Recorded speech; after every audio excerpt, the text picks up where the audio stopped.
Bon, je pense que Louis-André Bertrand, porte-parole de Transport Québec, est avec nous. C'est bien ça, Monsieur Bertrand? Oui, je suis avec vous, Monsieur Jean-Pierre. Ah, parce que je viens de faire une catastrophe. Vous m'avez corrigé. Merci beaucoup. Merci. Et c'est une bonne nouvelle que vous nous annoncez cet après-midi. C'est le pont de l'île aux Tourtes qui retrouvera bientôt une troisième voie de circulation.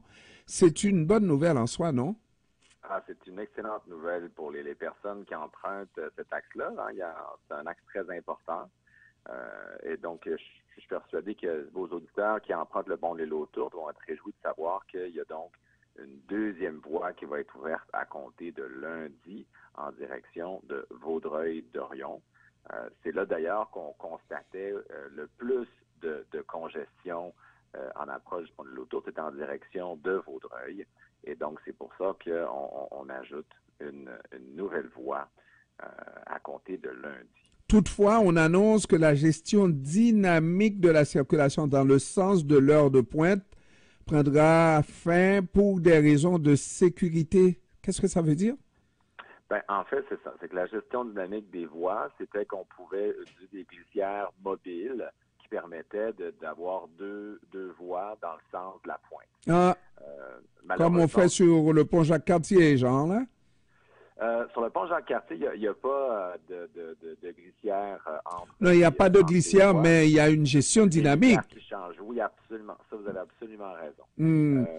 Mais en fait, on s'est rendu compte qu'on le fait souvent sur des chantiers. Je pense au viaduc de la 15, notamment sur le pont d'étagement de la 15, quand on s'en va vers la Rive-Nord, quand on a fait des travaux, on a utilisé ces glissières-là pour pouvoir changer le nombre de voies selon la pointe.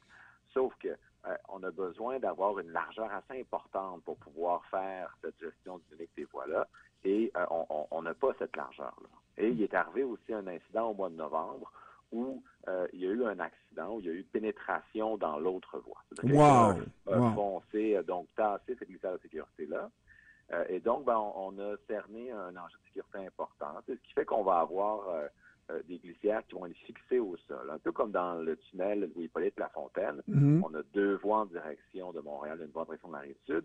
C'est séparé par mais ça reste fixe.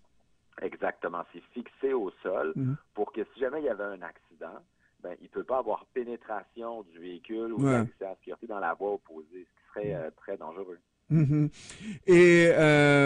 Mais on peut dire que la reconstruction suit son plan et on est conforme avec les prévisions? Oui, absolument. Le projet de reconstruction, il se poursuit parce que c'est ça l'objectif, de reconstruire un nouveau pont qui va être situé à côté du pont actuel. Les travaux, ils ont commencé cet automne. Qui ont commencé, ils se poursuivent bon an, mal an, tranquillement.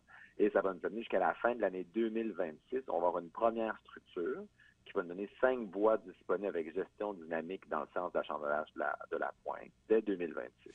Donc, on a cet horizon-là qui nous attend, ce nouveau pont qui, à terme, va avoir 6 voies disponibles, donc 3 voies dans chacune des directions, avec une piste polyvalente également.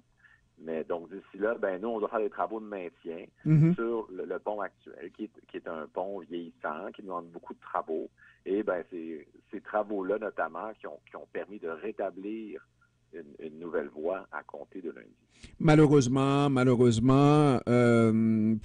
si on parle de la construction de ce nouveau pont de l'île aux Tourtes, le ministère n'a pas entendu la revendication essentielle du maire, n'est-ce pas, qui voudrait avoir sa voie réservée?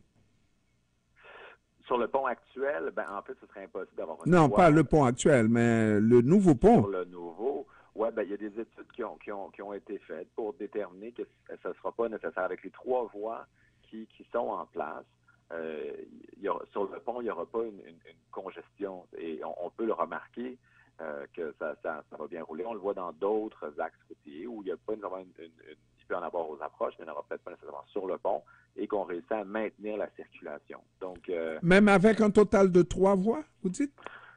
Il y a des analyses qui ont été faites et qui ont permis de déterminer que la présence d'une voie réservée n'était pas envisagée pour le nouveau pont.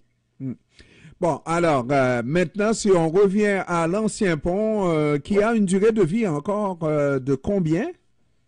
Ben, en fait, on est en fin de vie utile. Donc, on maintient ce pont-là en sécurité en faisant, en effectuant des travaux. Ce sont des Sous travaux respirateur significatifs. artificiel. Ben, respirateur, il Hmm. respire encore par lui-même, mais disons qu'il a besoin de bons soins. Ouais.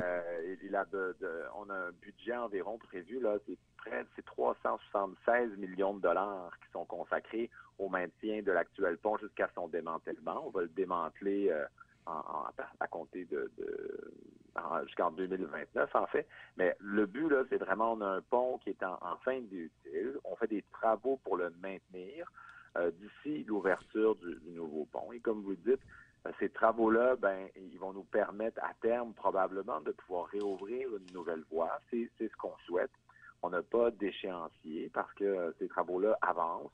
Mais notre souhait, c'est de pouvoir ouvrir une quatrième voie. Puis là, en accordant 2 voies dans chaque direction, ça pourrait vraiment donner de l'air et permettre d'avoir une meilleure fluidité sur cet axe-là, effectivement. Ça s'appelle donner de l'affection à ce gentil petit pont qui a fait le bonheur des gens, n'est-ce pas, de l'île de Montréal pendant plusieurs années.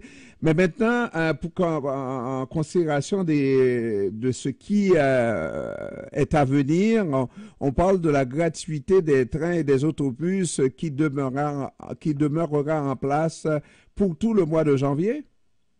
Mais Exactement. qui prendra fin au tournant du mois de février seulement.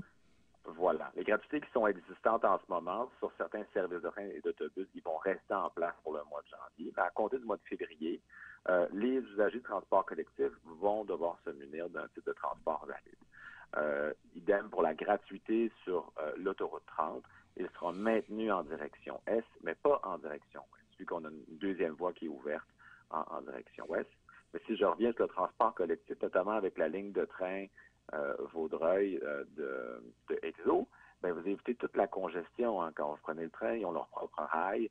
Donc, les personnes là, qui ont pris goût au train, ben ils vont se rendre compte que c'est une option assez efficace, puis ça enlève beaucoup le casse-tête, tout le stress associé à la congestion quand on veut se rendre au travail le matin. Ben les gens vont pouvoir poursuivre cette bonne habitude-là qu'ils ont pu prendre au cours des dernières semaines grâce à la gratuité. Définitivement, ces travaux-là se font depuis combien de temps et est-ce qu'on peut faire une évaluation quant au désagrément que ça cause à la population? Ben, en fait, les travaux, ils ont commencé depuis un certain temps. Mm.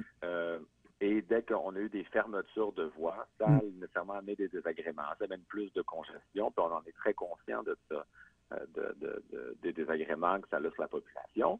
Mais ces décisions-là, elles sont prises pour des raisons de sécurité. L'objectif, c'est que dès qu'on a un doute sur la sécurité d'une structure, ben, on va mettre des mesures en place pour pouvoir s'assurer que le passage soit sécuritaire. C'est pour ça qu'en ce moment, on est passé à 2 voies. Là, on va acheter une 3e voie à compter de lundi prochain.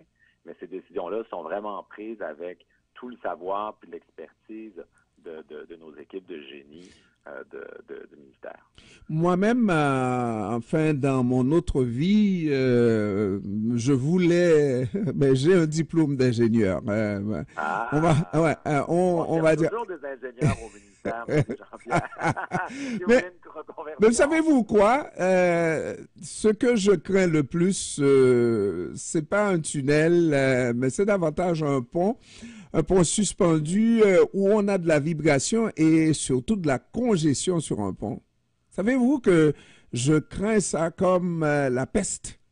Oh! Ben, en fait, c'est sûrement un des craintes que partagent nos équipes parce qu'ils s'assurent toujours de prendre le scénario le plus sécuritaire où est-ce qu'il y a le moins de risques possible. Et donc, tout est mis en place pour s'assurer justement que ce soit sécuritaire.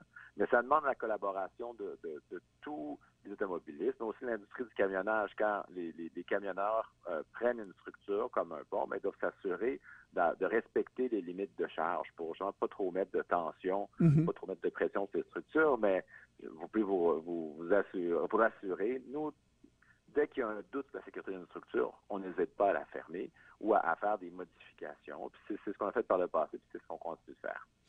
Mais voilà, merci beaucoup. Merci d'avoir pris du temps de nous parler, mon cher Monsieur Louis-André Bertrand, qui est porte-parole Transport Québec. Je vous remercie encore une fois d'avoir apporté ces dernières informations pour les gens qui sont concernés donc par le pont de l'île aux Tourtes. Que de bonnes nouvelles. Merci beaucoup.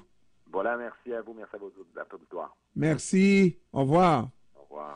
On s'en va à la pause commerciale de la demi de l'heure, mesdames, messieurs, étant donné qu'il est déjà 17h30 dans tous nos studios. On vous revient pour la suite dans un tout petit moment. Restez là.